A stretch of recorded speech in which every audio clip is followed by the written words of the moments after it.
Empezamos esta mesa de comunicaciones orales. Empezamos con el análisis jerárquico de factores predictores de dosis en estudios de CT de tórax, que va a hacer la ponencia Mónica Hernández García.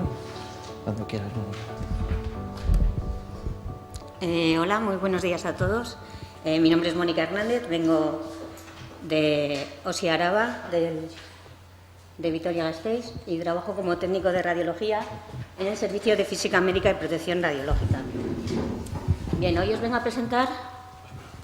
Sí, gracias. Bueno, os voy a presentar un estudio que es un análisis jerárquico de los factores predictores de dosis en estudios de CT de tórax.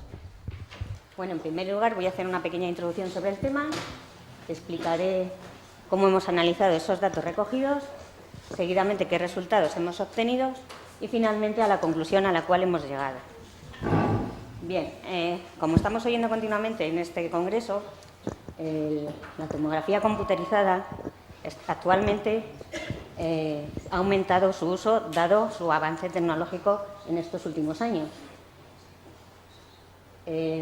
Dada su utilidad, nos sirve tanto para diagnóstico, para tratamiento, como por ejemplo en la planificación de estudios de radioterapia, seguimiento de pacientes, como en los pacientes oncológicos, y además se están sustituyendo estudios radiológicos, como por ejemplo la urografía intravenosa, pues por el Urotac, ¿no? Y esto no solo ha producido un aumento de los estudios CT, sino que además se está produciendo un aumento en la dosis de la población.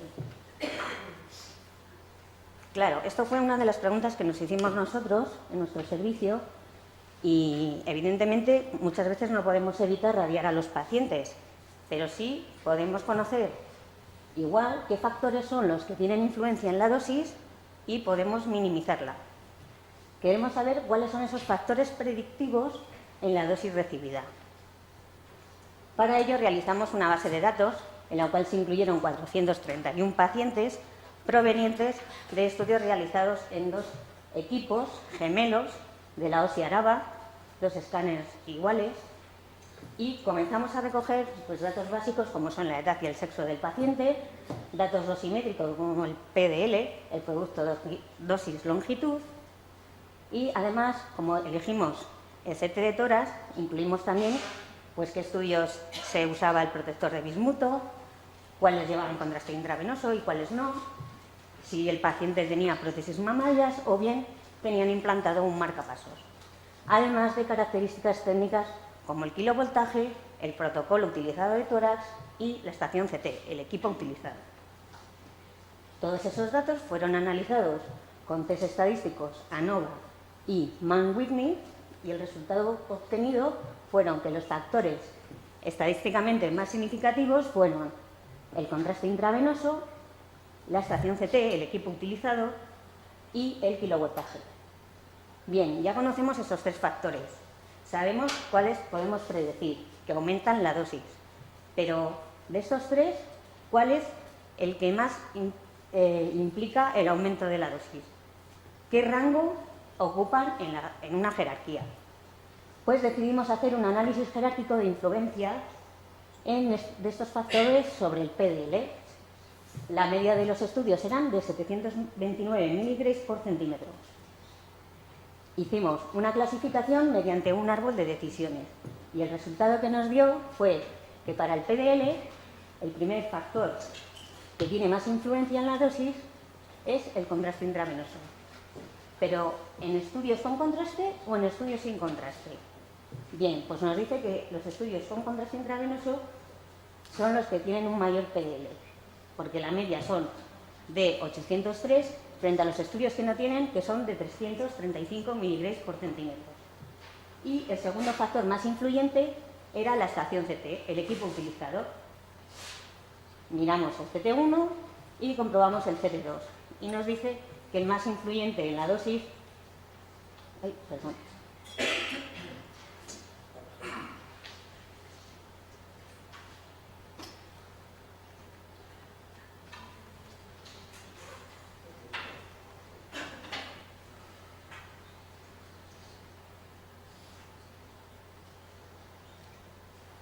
Y nos dice que la estación CT que más dosis produce es la 2, porque tiene una media de 877 frente a los 505 del CT1. ¿Qué quiere decir con todo esto? Que el PDL aumenta más en estudios de CT torácicos con contraste y realizados en la estación 2. ¿Vale? Conclusiones. Pues el kilovoltaje, la estación CT y el contraste intravenoso son factores predictivos de la dosis recibida, y siendo el contraste intravenoso el factor más determinante en el aumento del PDL.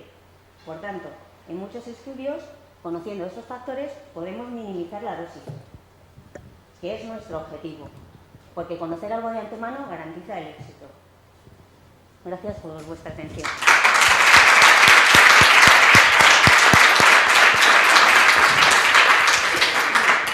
Fantástico, Mónica. Felicidades por la charla. ¿Hay alguna pregunta en la sala? ¿Nadie?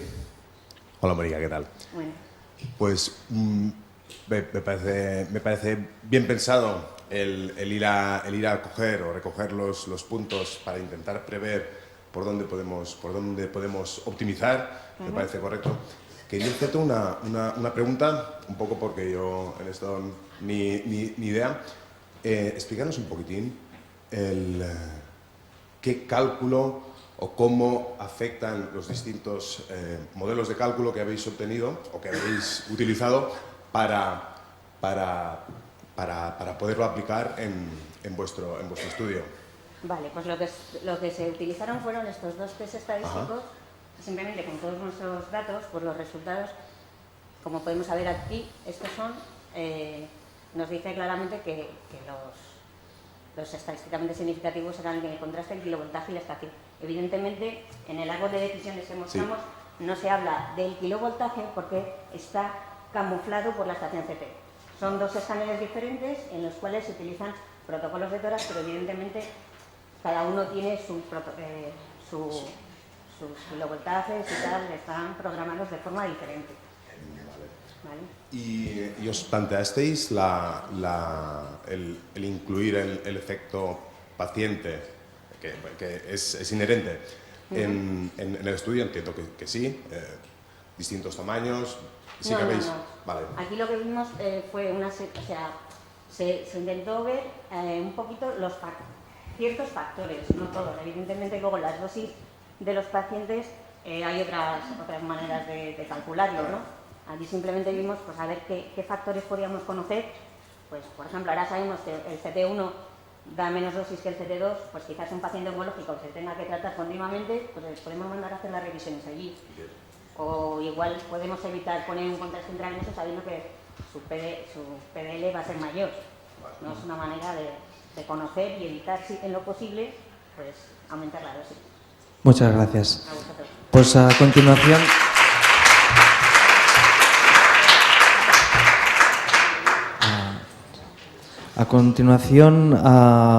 Yolanda del Castillo Portero va a presentar Minimizando la radiación, el presente de Alara.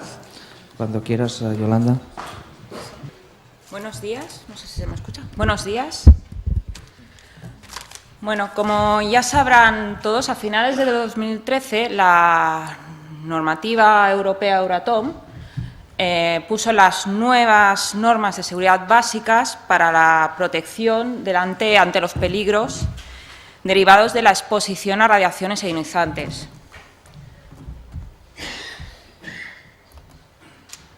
A ver, perdón, que se me está yendo para atrás.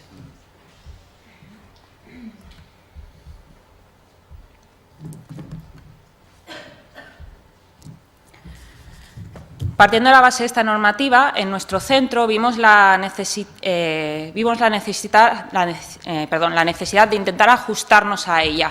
Esta normativa, los cambios respecto a la antigua, explican una necesidad de ajustar la exposición médica y propone unos requisitos mucho más estrictos en cuanto a la información que se da a los pacientes, el registro y la notificación de esta dosis, de los procedimientos y cómo se tiene que notificar a los pacientes, lo que crea una especie de la posibilidad de crear un carnet dosimétrico para cada paciente.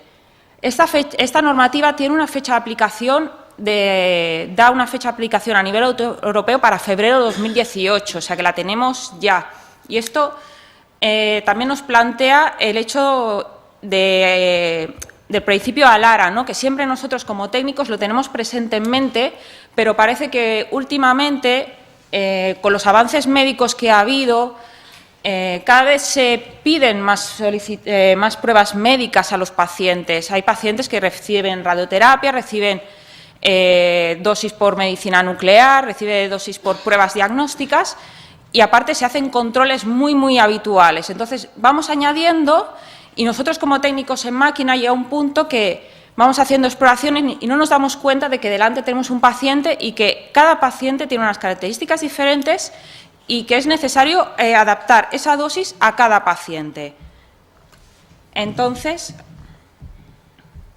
nosotros en nuestro centro donde hemos hecho el estudio, tenemos un TC y es un hospital oncológico. O sea, el 95% de peticiones que nos llega a nuestra unidad de TC son de pacientes oncológicos que, lógicamente, tienen un historial de radiación detrás muy amplio. Nosotros nos planteamos, primero, adaptar nuestro servicio a la nueva normativa. Luego, identificar en nuestro TAC qué estudios tienen una dosis de radiación más elevada, porque ya que estos pacientes que vienen tienen tanta radiación detrás, al menos en nuestra unidad, intentar ajustarla un poco. Luego, proponer mejoras en los protocolos que tenemos actualmente y analizar estos resultados y ver realmente si hemos conseguido variar la dosis respecto a los protocolos antiguos. ¿Cómo hemos hecho esto? Ya les explicaré que ahora más adelante que nosotros lo que hicimos es implantar una versión de prueba de un programa de gestión de dosis que nos ayuda un poco a analizar todos estos datos y ajustarlo. ¿Qué tenemos nosotros? Nosotros tenemos un TC General Electric Lightspeed de 16 coronas. El programa que hemos usado para ajustar y analizar un poco la dosis ha sido 2Watch, también de General Electric, y durante el periodo que hemos trabajado con él, que han sido unos 16 meses, hemos estudiado 4 protocolos. El protocolo de tórax, con 1.680 exploraciones, columna lumbar, cráneo y dentro del mismo paquete, porque usamos el mismo protocolo, el de senos paranasales y mandíbula. ¿Cómo hemos hecho? Con la ayuda siempre de General Electric, porque claro, te implantan el programa y bueno, hemos necesitado un poco de guía y de ayuda, creamos en nuestro centro un equipo multidisciplinar. Esto es muy importante porque tenemos que colaborar todos, es como la charla que nos han dado antes, que claro, nosotros al radiofísico realmente lo conocíamos cuando venía a medir la radiación con el detector ahí, cri, a ver lo que hay y ya está. Pero con esto necesitamos un equipo multidisciplinar de radiólogo, físico médico y técnico superior en imagen para diagnóstico. Es muy importante que trabajen todos de la mano. Luego, ¿cómo lo hemos hecho?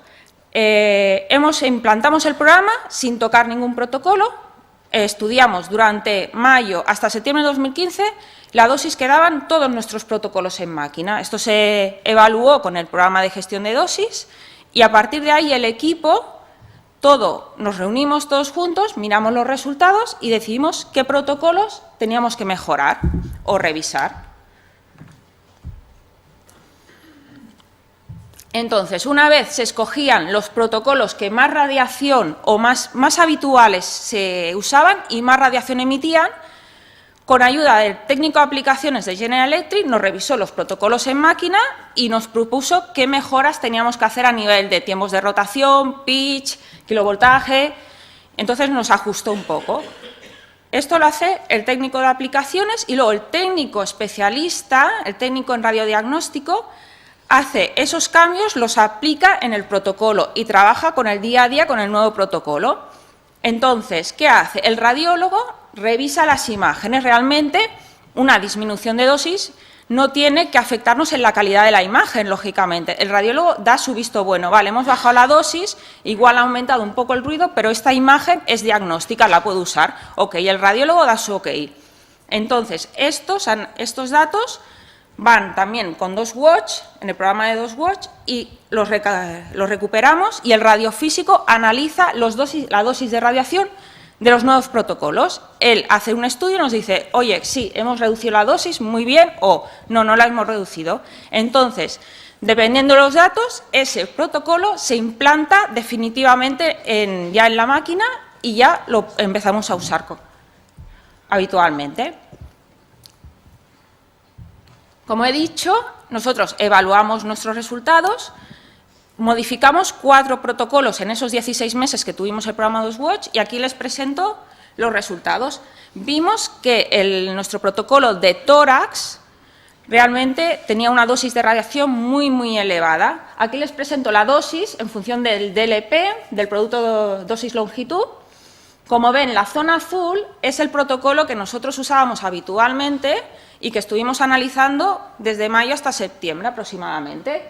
Aquí ven, una vez implantado la modificación del protocolo, cómo redujimos la dosis en un total del 35%. Esto en el protocolo de tórax. En el protocolo de columna lumbar, la reducción en este caso, estuvimos analizando durante más tiempo y una vez modificamos el protocolo, una reducción casi del 10%. En el cráneo, esto es cráneo simple, dejamos el cráneo con contraste en un lado, cráneo simple en nuestros pacientes, también obtuvimos una reducción de casi el 14% en la dosis. Y en los senos paranasales, un 9%.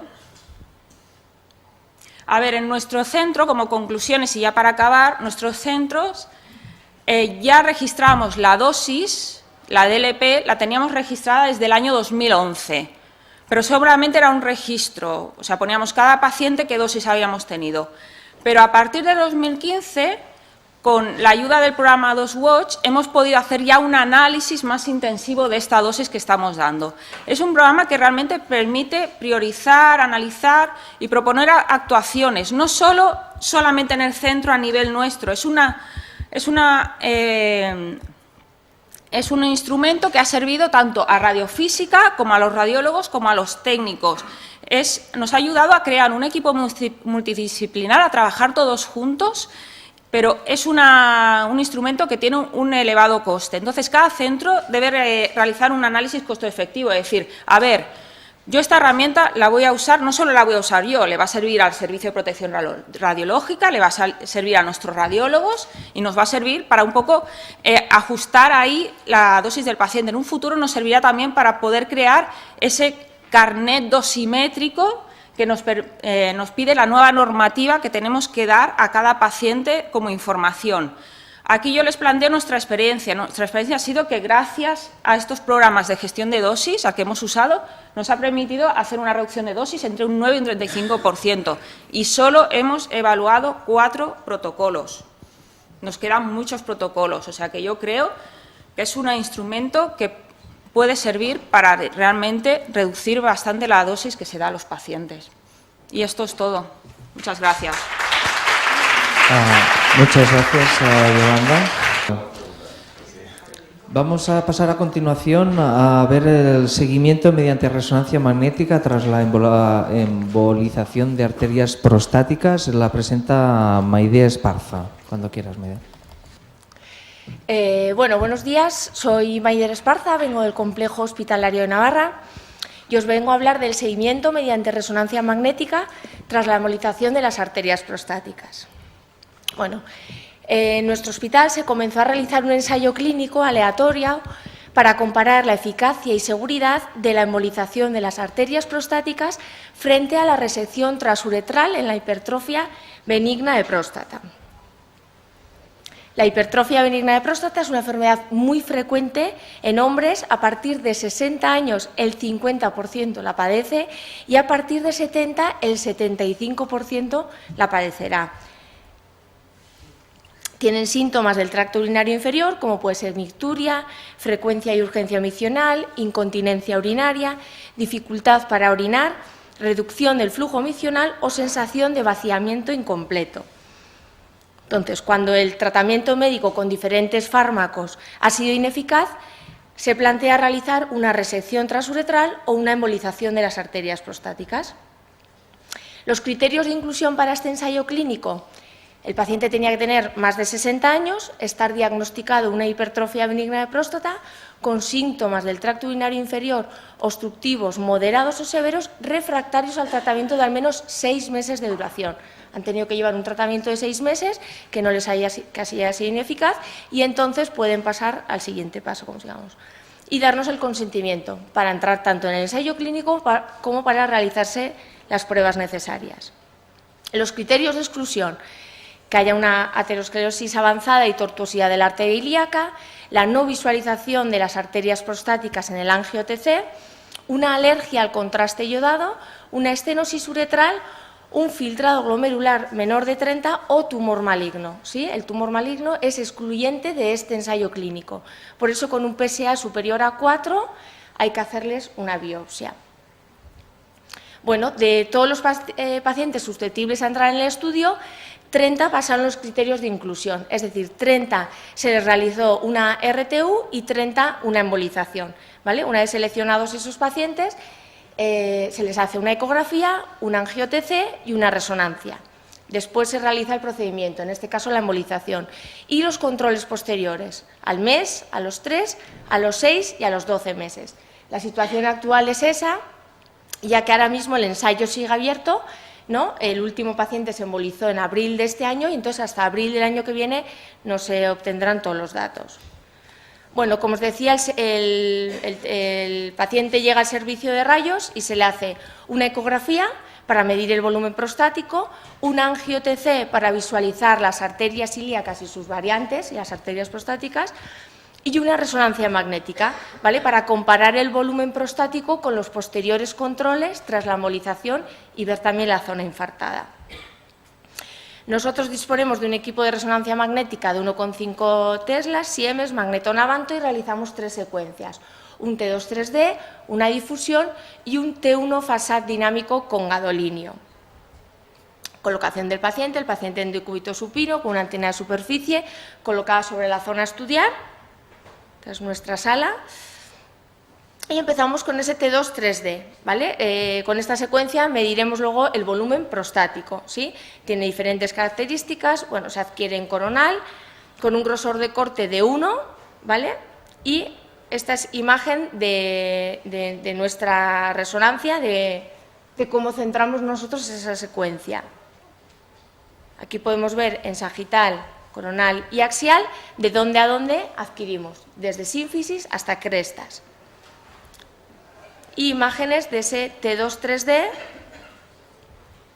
desde anterior a más posterior, como vemos la próstata que impronta en vejiga, porque está muy aumentada de tamaño. Vale, se hace también una difusión. Lo ideal sería hacerla a la semana o antes de la embolización, ya que es cuando mejor vamos a ver la zona infartada. Se adquiere en axial con un grosor de corte de 5 y con unos valores de B0, B600 y B1000. Lo mismo, imágenes de nuestra máquina, de cómo centramos nosotros esa difusión, y unas imágenes de difusión de próstata. Con el mapa ADC, que lo veíamos ayer en uno de los talleres. Bueno, seguimos haciendo un T1 FASAT dinámico con gadolinio. Esta secuencia nos servirá muy bien para ver la zona infartada después de esa embolización. Se adquiere en axial con un grosor de corte de 3 milímetros y es en la secuencia donde pondremos el contraste. Utilizamos Gadovis a 0,1 mililitros por kilo. Son 36 adquisiciones, las 2 primeras sin contraste y tras la segunda se inyecta el contraste. Es un dinámico. Aquí veis imágenes de cómo lo tenemos nosotros centrado.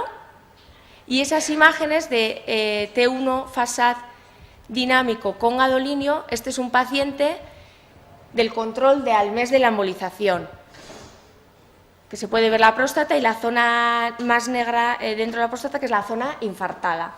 Sí, en este caso el paciente hizo un infarto bastante grande. Bueno, como os decía, para medir el volumen prostático podemos hacerlo por ecografía, ¿sí? Se toman los 3 ejes, el longitudinal, el transverso y el anteroposterior, ¿vale? Y el ecógrafo automáticamente nos dará el volumen prostático en centímetros cúbicos, que es lo mismo que gramos. Pero también lo podemos hacer por ecografía, ¿vale? Con ese T2 3D que nosotros hablábamos, ¿no? Lo podemos hacer de dos maneras. Una, utilizando también las medidas, ¿sí? Con los 3 ejes, longitudinal, transverso y anteroposterior, y automáticamente nos da ese volumen prostático, o con la imagen de mi derecha, de vuestra izquierda, que es una volumetría 3D. Se va coloreando, como si digamos, la próstata. En este caso solo he puesto imagen del sagital, pero se hace también en coronal y en axial, y nos dará el volumen prostático. Entonces, deciros que en el ensayo clínico que se está haciendo ahora mismo, los controles se hacen solo por ecografía, por tema económico, porque no se puede hacer a los 60 pacientes, a los 30 de RTU y a los 30 de embolización, a todos ecografía y resonancia, pero a los pacientes que se les ha embolizado en el Hospital de Navarra se les hace el control también por resonancia. Y deciros que las medidas que se obtienen por resonancia son más exactas y más reales. Esto es un caso de un paciente, ¿no? Como vemos que antes de la embolización tenía 92 centímetros cúbicos de próstata, y como al mes de la embolización el tamaño se había reducido en un 22%. ¿Sí? Y como en el control del año había reducido en un 54%, ¿vale? La reducción media de todos los pacientes está en un 30%, ¿sí? En este caso es más, pero la media está en un 30%. Bueno, esta es la gráfica que os podemos enseñar con los resultados que tenemos hasta el momento. Como os decía, el ensayo clínico sigue abierto. Entonces, aquí podemos reflejar los datos de 12 pacientes, ¿sí? Porque hay otros pacientes porque estos son los datos de resonancia. Hay otros pacientes que no se les ha hecho porque llevan marcapasos, o han tenido claustrofobia, o se han salido del estudio, ¿vale? Vemos como en el primer mes desciende bastante el volumen prostático, en el tercero sigue bajando un poquito más, y luego la tendencia es a mantenerse con el tiempo. Bueno, esto es para que veáis imágenes de una zona infartada. Esto es antes de la embolización, no vemos nada. Al mes de la embolización, ahí donde está el asterisco, todo eso es la zona infartada.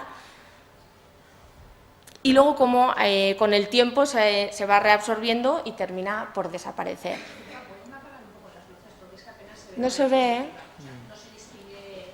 Bueno, de hecho ya estamos acabando, ¿eh? Sí, está. Bueno, entonces deciros que a la vista de los resultados obtenidos podemos determinar que la resonancia magnética es un método adecuado para el seguimiento de la eficacia de la embolización arterial prostática en pacientes con hipertrofia benigna de próstata. Y nada, muchas gracias.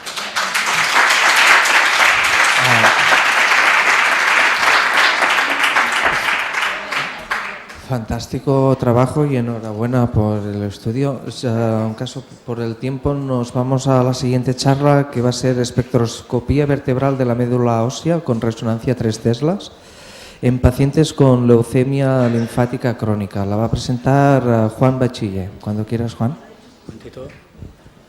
Hola, buenos días. Mi nombre es Juan Bachiller. Vengo en representación del equipo de resonancia magnética de Quirón Salud. Y forma parte de toda esta comunicación de un ensayo clínico también que estamos realizando a nivel multidisciplinar con el servicio de hematología, radiología y hematología del mismo hospital, para valorar la espectroscopia, que sabéis que es una técnica... ¿Sabéis cómo se pasa luego este?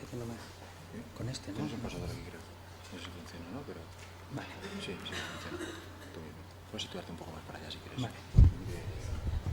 Vale, la espectroscopia, que es una adquisición de imagen, para contabilizar los metabolitos que existen en un determinado voxel. Nos vamos a centrar en la médula ósea, que tiene dos metabolitos fundamentales, que son el agua y los lípidos, y lo vamos a hacer con un campo magnético de 3 teslas, porque pese a no poder sacar más metabolitos que no existen prácticamente en la médula, lo que vamos a hacer es más sublípidos de los que podríamos sacar con una resonancia de 1.5. Y lo vamos a hacer en pacientes con leucemia linfática crónica, que es una enfermedad tumoral de la sangre.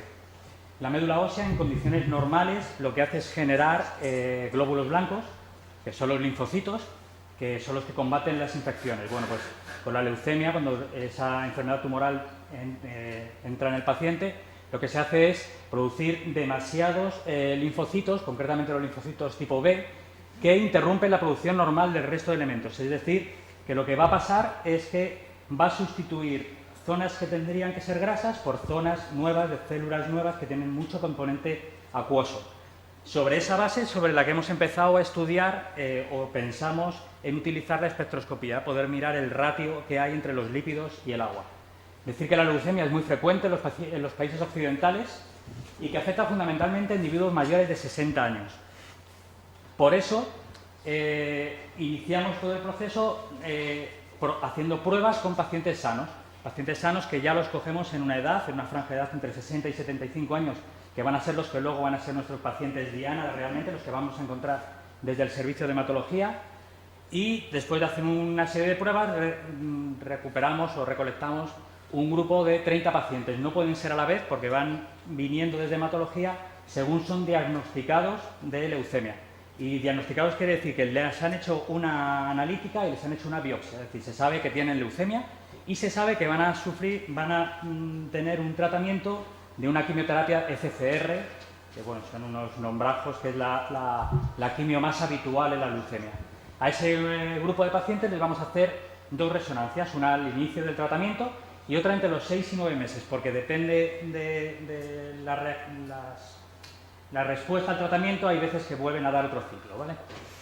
El material, pues bueno, vamos a necesitar un imán, en nuestro caso es uno de 3 celdas de General Electric. Ya os he explicado por qué de 3 celdas, por los sublípidos, una bobina Phase Array, unos datos, eso es, una bobina Phase Array y unos datos crudos, ¿vale? Es decir, vamos a empezar a hacer espectro y vamos a tener que empezar a recuperar los datos crudos de esa secuencia, ¿vale? Con esos datos crudos lo que vamos a empezar es a generar una base de datos y a gestionar esos datos. Esos datos se gestionan con gestores de ficheros tipo Filesila, por ejemplo, que es el que se utiliza. Y más importante de todo, un programa como, en este caso, el LC Model. Hay otros, está el SAGE, está uno gratuito que es hmrui.eu.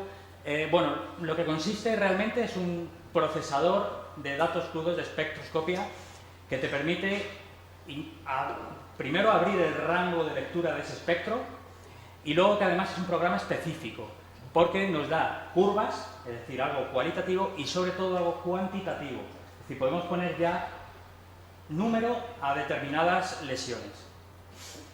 Esto es lo primero que os he explicado de cómo se va sustituyendo. Pongo la grasa y muy contenta, no es que esté contenta, no es que sea perfecto, lo que pasa es que el ser humano a partir de los 50 años empieza a sustituir parte de la médula roja por médula amarilla, entonces empieza a tener un poquito más de grasa.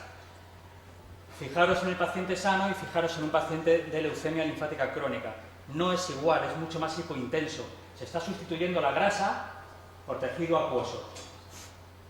Lo que hacemos luego, simplemente con un localizador, nos sirve para colocar el espectro, que es un voxel, un single voxel, con un TR de 3000 milisegundos, un TD 37, 64 direcciones.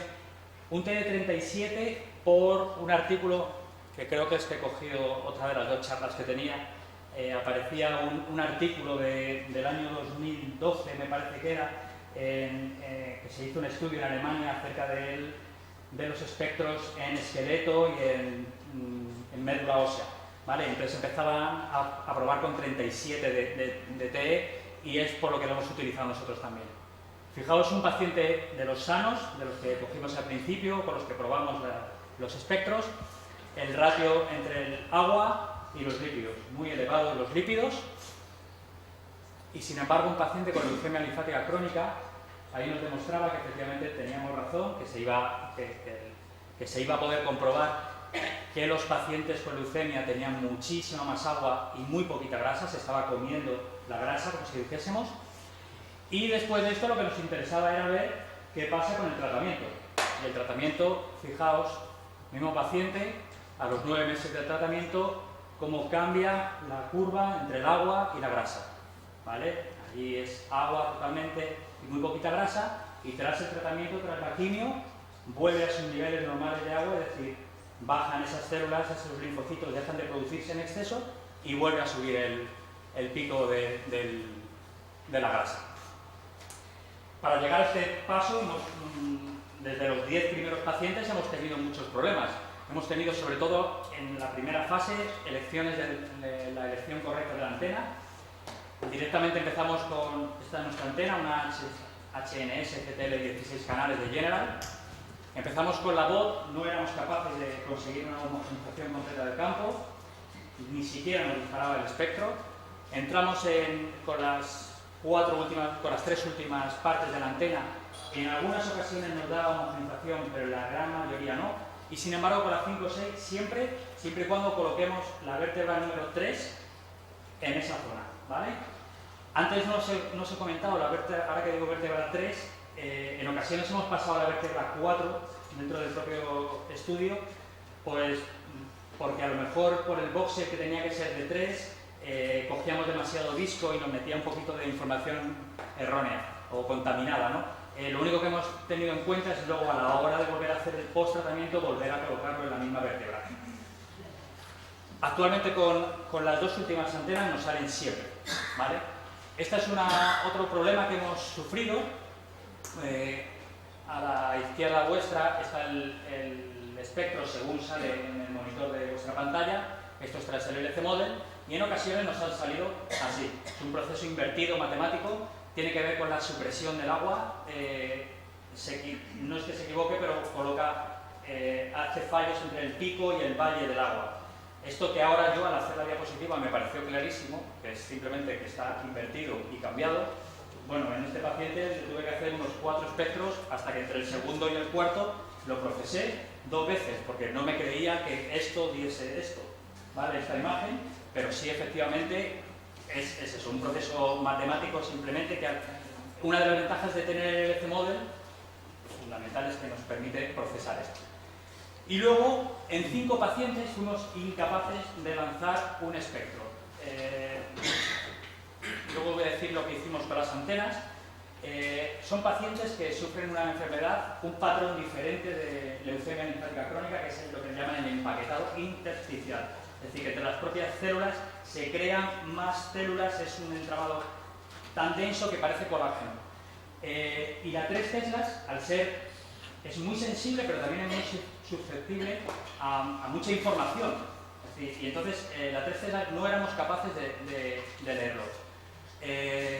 Fijaos lo que era un paciente sano, cómo está el paciente con leucemia linfática crónica y lo hipointenso, la infiltración de nuevas células que tiene uno con empaquetado intersticial.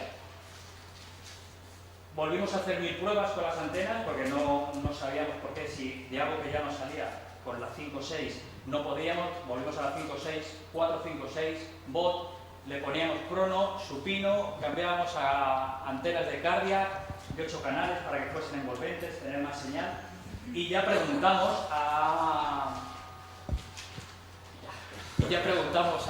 hematología y nos dieron la referencia de que podían ser estos pacientes de leucemia linfática crónica. Tras eso lo que hicimos fue pasarles a una resonancia de 1.5. Efectivamente son pacientes que tienen mucho peor respuesta también al tratamiento. Fijaos como después de 6 meses todavía el pico de agua y grasa tiene un ratio muy parecido. Está hecho en una signa HDXT. Y por último deciros las conclusiones, que es un procedimiento no invasivo, que necesitamos un software específico, bien sea el LC Model o el SAGE o el JMUI, que nos va a dar una información específica sobre la infiltración de la médula. No sirve como diagnóstico, es decir, lo utilizamos como una herramienta más de diagnóstico, sobre todo para ir viendo el grado de respuesta y monitorizar el tratamiento. Importante decir que no hay valores de corte, lo que hacemos es comparar pretratamiento con post-tratamiento dentro del mismo paciente. Así que muchas gracias.